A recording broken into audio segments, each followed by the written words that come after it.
بسم اللہ الرحمن الرحیم۔ شروع اللہ کا نام لے کر جو بڑا مہربان نہایت رحم والا ہے۔ سب تعریف اللہ ہی کو ہے جس نے اپنے محبوب بندے محمد صلی اللہ علیہ وآلہ وسلم پر یہ کتاب نازل کی اور اس میں کسی طرح کی کجی اور پیچیدگی نہ رکھی بلکہ سیدھی اور سلیس اتاری تاکہ لوگوں کو عذاب سخت سے جو اس کی طرف سے آنے والا ہے ڈرائے اور مومنوں کو جو نیک عمل کرتے ہیں خوشخبری سنائے کہ ان کے لیے ان کے کاموں کا نیک بدلہ یعنی بہشت ہے جس میں وہ ہمیشہ رہیں گے، اور ان لوگوں کو بھی ڈرائے جو کہتے ہیں کہ اللہ نے کسی کو بیٹا بنا لیا ہے۔ ان کو اس بات کا کچھ بھی علم نہیں اور نہ ان کے باپ دادا ہی کو تھا۔ یہ بڑی سخت بات ہے جو ان کے منہ سے نکلتی ہے، اور کچھ شک نہیں کہ یہ جو کچھ کہتے ہیں محض جھوٹ ہے۔ اے پیغمبر، اگر یہ اس کلام پر ایمان نہ لائیں تو شاید تم ان کے پیچھے رنج کر کر کے اپنے تئیں ہلاک کر دو گے۔ جو چیز زمین پر ہے ہم نے اس کو زمین کے لیے زینت بنایا ہے تاکہ لوگوں کی آزمائش کریں کہ ان میں کون اچھے عمل کرنے والا ہے، اور جو چیز زمین پر ہے ہم اس کو نابود کر کے بنجر میدان کر دیں گے۔ کیا تم خیال کرتے ہو کہ غار اور لوح والے ہماری نشانیوں میں سے عجیب تھے؟ جب وہ نوجوان غار میں جا رہے تو کہنے لگے کہ اے ہمارے پروردگار، ہم پر اپنے ہاں سے رحمت نازل فرما اور ہمارے کام میں درستی کے سامان مہیا کر۔ تو ہم نے غار میں کئی سال تک ان کے کانوں پر نیند کا پردہ ڈالے رکھا، یعنی ان کو سلائے رکھا، پھر ان کو جگا اٹھایا تاکہ معلوم کریں کہ جتنی مدت وہ غار میں رہے دونوں جماعتوں میں سے اس کی مقدار کس کو خوب یاد ہے۔ ہم ان کے حالات تم سے صحیح صحیح بیان کرتے ہیں۔ وہ کئی نوجوان تھے جو اپنے پروردگار پر ایمان لائے تھے، اور ہم نے ان کو اور زیادہ ہدایت دی تھی اور ان کے دلوں کو مربوط یعنی مضبوط کر دیا۔ جب وہ اٹھ کھڑے ہوئے تو کہنے لگے کہ ہمارا پروردگار آسمانوں اور زمین کا مالک ہے، ہم اس کے سوا کسی کو معبود سمجھ کر نہ پکاریں گے۔ اگر ایسا کیا تو اس وقت ہم نے بے عقلی کی بات کی۔ ان ہماری قوم کے لوگوں نے اس کے سوا اور معبود بنا رکھے ہیں، بھلا یہ ان کے معبود ہونے پر کوئی کھلی دلیل کیوں نہیں لاتے؟ تو اس سے زیادہ کون ظالم ہے جو اللہ پر جھوٹ باندھے؟ اور جب تم نے ان مشرکوں سے اور جن کی یہ اللہ کے سوا عبادت کرتے ہیں ان سے کنارہ کر لیا ہے تو غار میں چل رہو، تمہارا پروردگار تمہارے لیے اپنی رحمت وسیع کر دے گا اور تمہارے کاموں میں آسانی کے سامان مہیا کرے گا۔ اور جب سورج نکلے تو تم دیکھو کہ دھوپ ان کے غار سے داہنی طرف سمٹ جائے، اور جب غروب ہو تو ان سے بائیں طرف کترا جائے، اور وہ اس غار کے کشادہ حصے میں تھے۔ یہ اللہ کی نشانیوں میں سے ہیں، جس کو اللہ ہدایت دے وہ ہدایت یاب ہے، اور جس کو گمراہ رہنے دے تو تم اس کے لیے کوئی دوست راہ بتانے والا نہ پاؤ گے۔ اور تم ان کے متعلق خیال کرو کہ وہ جاگ رہے ہیں حالانکہ وہ سوتے ہیں، اور ہم ان کو دائیں اور بائیں کروٹ بدلاتے تھے، اور ان کا کتا چوکھٹ پر دونوں ہاتھ پھیلائے ہوئے تھا۔ اگر تم ان کو جھانک کر دیکھتے تو پیٹ پھیر کر بھاگ جاتے اور ان سے دہشت میں آ جاتے۔ اور اسی طرح ہم نے ان کو اٹھایا تاکہ آپس میں ایک دوسرے سے دریافت کریں۔ ایک کہنے والے نے کہا کہ تم یہاں کتنی مدت رہے؟ انہوں نے کہا کہ 1 دن یا اس سے بھی کم۔ انہوں نے کہا کہ جتنی مدت تم رہے ہو تمہارا پروردگار ہی اس کو خوب جانتا ہے، تو اپنے میں سے کسی کو یہ روپیہ دے کر شہر بھیجو، وہ دیکھے کہ نفیس کھانا کون سا ہے تو اس میں سے کھانا لے آئے، اور احتیاط سے آئے جائے اور تمہارا حال کسی کو نہ بتائے۔ اگر وہ تم پر دسترس پا لیں گے تو تمہیں سنسار کر دیں گے یا پھر اپنے مذہب میں داخل کر لیں گے، اور اس وقت تم کبھی فلاح نہیں پاؤ گے۔ اور اسی طرح ہم نے لوگوں کو ان کے حال سے خبردار کر دیا تاکہ وہ جانیں کہ اللہ کا وعدہ سچا ہے، اور یہ کہ قیامت جس کا وعدہ کیا جاتا ہے اس میں کچھ شک نہیں۔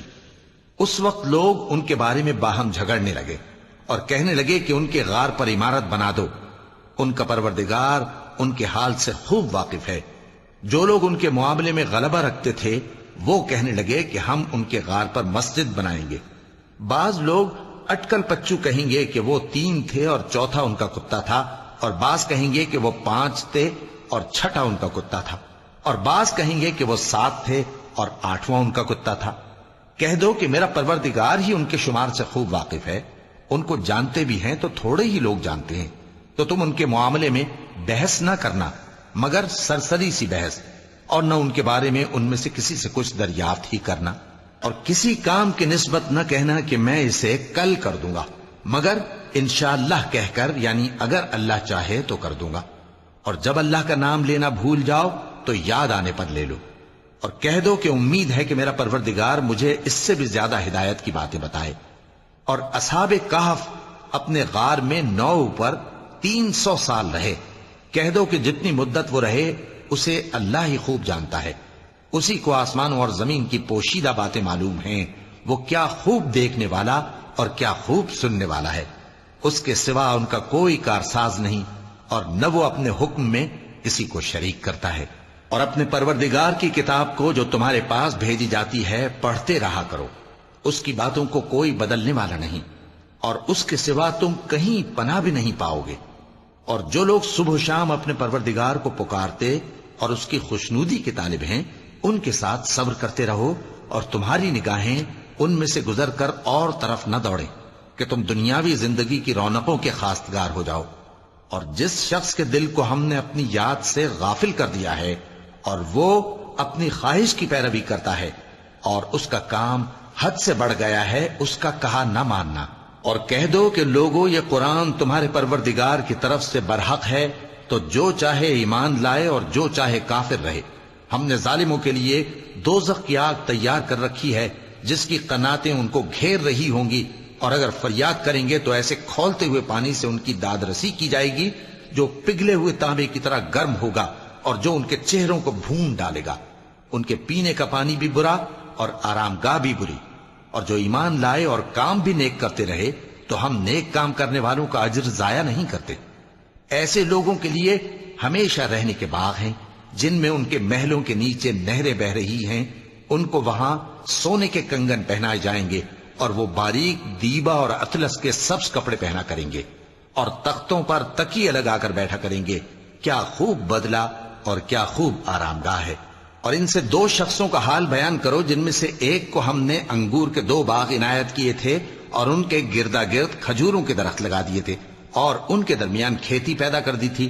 دونوں باغ کثرت سے پھل لاتے اور اس کی پیداوار میں کسی طرح کی کمی نہ ہوتی، اور دونوں میں ہم نے ایک نہر بھی جاری کر رکھی تھی، اور اس طرح اس شخص کو ان کی پیداوار ملتی رہتی تھی۔ تو ایک دن جبکہ وہ اپنے دوست سے باتیں کر رہا تھا، کہنے لگا کہ میں تم سے مال و دولت میں بھی زیادہ ہوں اور جتھے اور جماعت کے لحاظ سے بھی زیادہ عزت والا ہوں، اور ایسی شیخیوں سے اپنے حق میں ظلم کرتا ہوا اپنے باغ میں داخل ہوا۔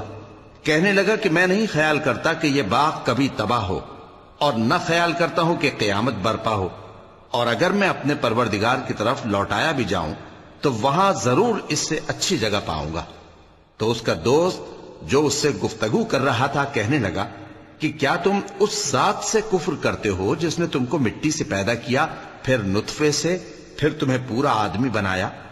مگر میں تو یہ کہتا ہوں کہ اللہ ہی میرا پروردگار ہے، اور میں اپنے پروردگار کے ساتھ کسی کو شریک نہیں کرتا۔ اور جب تم اپنے باغ میں داخل ہوئے تو تم نے ماشاء اللہ لا قوت الا باللہ کیوں نہ کہا؟ اگر تم مجھے مال و اولاد میں اپنے سے کمتر دیکھتے ہو تو عجب نہیں کہ میرا پروردگار مجھے تمہارے باغ سے بہتر عطا فرمائے، اور تمہارے اس باغ پر آسمان سے آفت بھیج دے تو وہ صاف میدان ہو جائے، یا اس باغ کی نہر کا پانی گہرائی میں اتر جائے تو پھر تم اسے تلاش نہ کر سکو، اور اس کے میووں کو عذاب نے آ گھیرا اور وہ اپنی چھتریوں پر گر کر رہ گیا، تو جو مال اس نے اس پر خرچ کیا تھا اس پر حسرت سے ہاتھ ملنے لگا اور کہنے لگا کہ کاش میں اپنے پروردگار کے ساتھ کسی کو شریک نہ بناتا۔ اس وقت اللہ کے سوا کوئی جماعت اس کی مددگار نہ ہوئی اور نہ وہ بدلہ لے سکا۔ یہاں سے ثابت ہوا کہ حکومت سب اللہ کی ہے، جو معبود برحق ہے وہی بہترین ثواب عطا کرنے والا اور بہترین انجام لانے والا ہے۔ اور ان سے دنیا کی زندگی کی مثال بھی بیان کر دو کہ وہ ایسی ہے جیسے پانی جسے ہم نے آسمان سے برسایا تو اس کے ساتھ زمین کی پیداوار مل کر نکلی، پھر وہ چورا چورا ہو گئی کہ ہوائیں اسے اڑاتی پھرتی ہیں، اور اللہ تو ہر چیز پر قدرت رکھتا ہے۔ مال اور بیٹے تو دنیا کی زندگی کی رونق و زینت ہیں، اور نیکیاں جو باقی رہنے والی ہیں وہ ثواب کے لحاظ سے تمہارے پروردگار کے ہاں بہت اچھی اور امید کے لحاظ سے بہت بہتر ہیں۔ اور جس دن ہم پہاڑوں کو چلائیں گے اور تم زمین کو صاف میدان دیکھو گے اور ان لوگوں کو ہم جمع کر لیں گے تو ان میں سے کسی کو بھی نہیں چھوڑیں گے، اور سب تمہارے پروردگار کے سامنے صف باندھ کر لائے جائیں گے۔ تو ہم ان سے کہیں گے کہ جس طرح ہم نے تم کو پہلی بار پیدا کیا تھا اسی طرح آج تم ہمارے سامنے آئے، لیکن تم نے تو یہ خیال کر رکھا تھا کہ ہم نے تمہارے لیے قیامت کا کوئی وقت مقرر ہی نہیں کیا، اور اعمال کی کتاب کھول کر رکھی جائے گی تو تم گناہگاروں کو دیکھو گے کہ جو کچھ اس میں لکھا ہوگا اس سے ڈر رہے ہوں گے، اور کہیں گے ہائے شامت، یہ کیسی کتاب ہے کہ نہ چھوٹی بات کو چھوڑتی ہے نہ بڑی کو، کوئی بات بھی نہیں مگر اسے لکھ رکھا ہے، اور جو جو عمل کیے ہوں گے سب کو حاضر پائیں گے، اور تمہارا پروردگار کسی پر ظلم نہیں کرے گا۔ اور جب ہم نے فرشتوں کو حکم دیا کہ آدم کو سجدہ کرو تو سب نے سجدہ کیا مگر ابلیس نے نہ کیا، وہ جنات میں سے تھا تو اپنے پروردگار کے حکم سے باہر ہو گیا۔ کیا تم اس کو اور اس کی اولاد کو میرے سوا دوست بناتے ہو، حالانکہ وہ تمہارے دشمن ہیں، اور شیطان کی دوستی ظالموں کے لیے اللہ کی دوستی کا برا بدل ہے۔ میں نے ان کو نہ تو آسمانوں اور زمین کے پیدا کرنے کے وقت بلایا تھا اور نہ خود ان کے پیدا کرنے کے وقت، اور میں ایسا نہ تھا کہ گمراہ کرنے والوں کو مددگار بناتا۔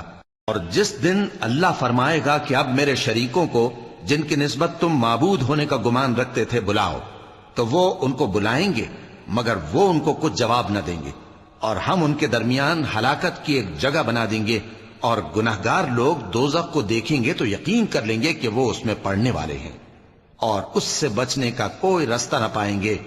اور ہم نے اس قرآن میں لوگوں کے سمجھانے کے لیے طرح طرح کی مثالیں بیان فرمائی ہیں، لیکن انسان سب چیزوں سے بڑھ کر جھگڑالو ہے۔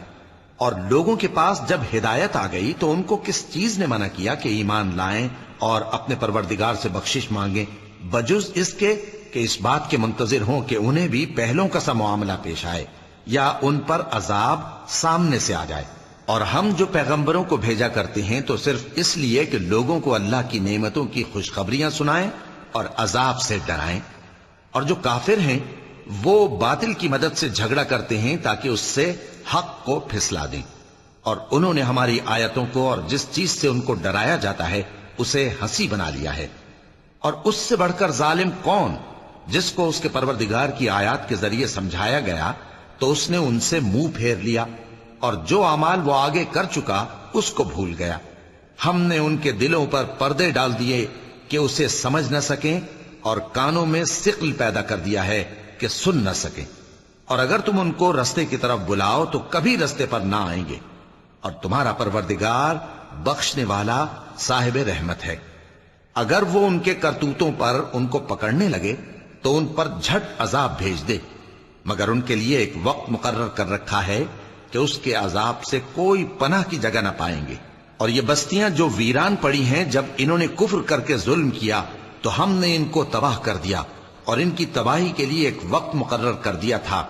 اور جب موسیٰ نے اپنے شاگرد سے کہا کہ جب تک میں دو دریاؤں کے ملنے کی جگہ نہ پہنچ جاؤں ٹلنے کا نہیں، خاص صدیوں چلتا رہوں، پھر جب وہ دونوں ان دریاؤں کے سنگم پر پہنچے تو اپنی مچھلی بھول گئے، پھر اس مچھلی نے دریا میں سرنگ کی طرح اپنا رستہ بنا لیا۔ جب آگے چلے تو موسیٰ نے اپنے شاگرد سے کہا کہ ہمارا کھانا لاؤ، اس سفر سے ہم کو بہت تکان ہو گئی ہے۔ اس نے کہا کہ بھلا آپ نے دیکھا کہ جب ہم نے اس چٹان کے پاس آرام کیا تھا تو میں مچھلی وہیں بھول گیا، اور مجھے آپ سے اس کا ذکر کرنا شیطان نے بھلا دیا، اور اس مچھلی نے عجیب طرح سے دریا میں اپنا رستہ بنایا۔ موسیٰ نے کہا یہی تو وہ مقام ہے جسے ہم تلاش کرتے تھے، تو وہ اپنے پاؤں کے نشان دیکھتے دیکھتے لوٹ گئے۔ وہاں انہوں نے ہمارے بندوں میں سے ایک بندہ دیکھا جس کو ہم نے اپنے ہاتھ سے رحمت خاص سے نوازا تھا اور اپنے پاس سے ایک خاص علم بخشا تھا۔ موسیٰ نے ان سے جن کا نام خضر تھا کہا کہ جو علم اللہ کی طرف سے آپ کو سکھایا گیا ہے، اگر آپ اس میں سے مجھے کچھ بھلائی کی باتیں سکھائیں تو میں آپ کے ساتھ رہوں۔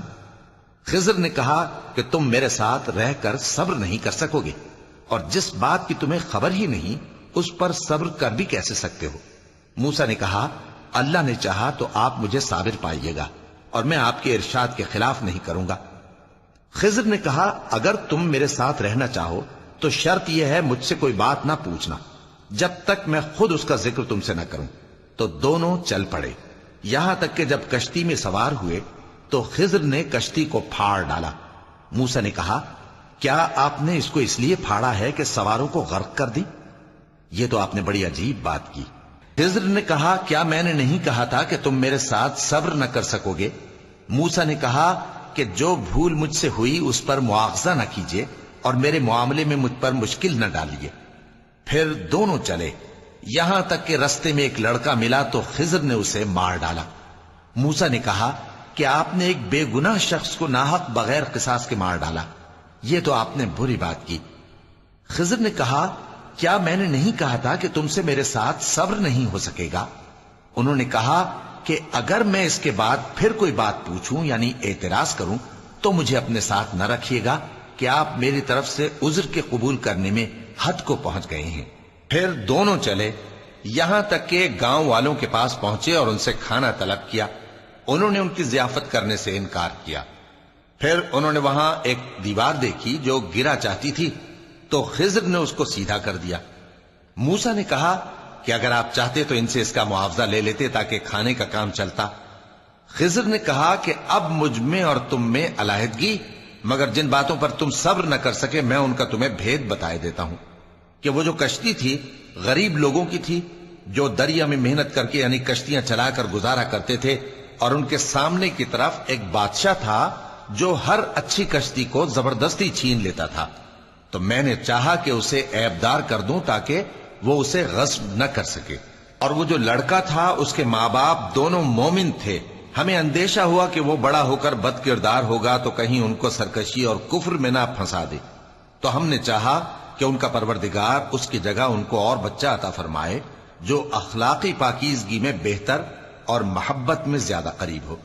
اور وہ جو دیوار تھی سو 2 یتیم لڑکوں کی تھی جو شہر میں رہتے تھے، اور اس کے نیچے ان کا خزانہ دفن تھا، اور ان کا باپ ایک نیک آدمی تھا۔ تو تمہارے پروردگار نے چاہا کہ وہ اپنی جوانی کو پہنچ جائیں اور پھر اپنا خزانہ نکالے۔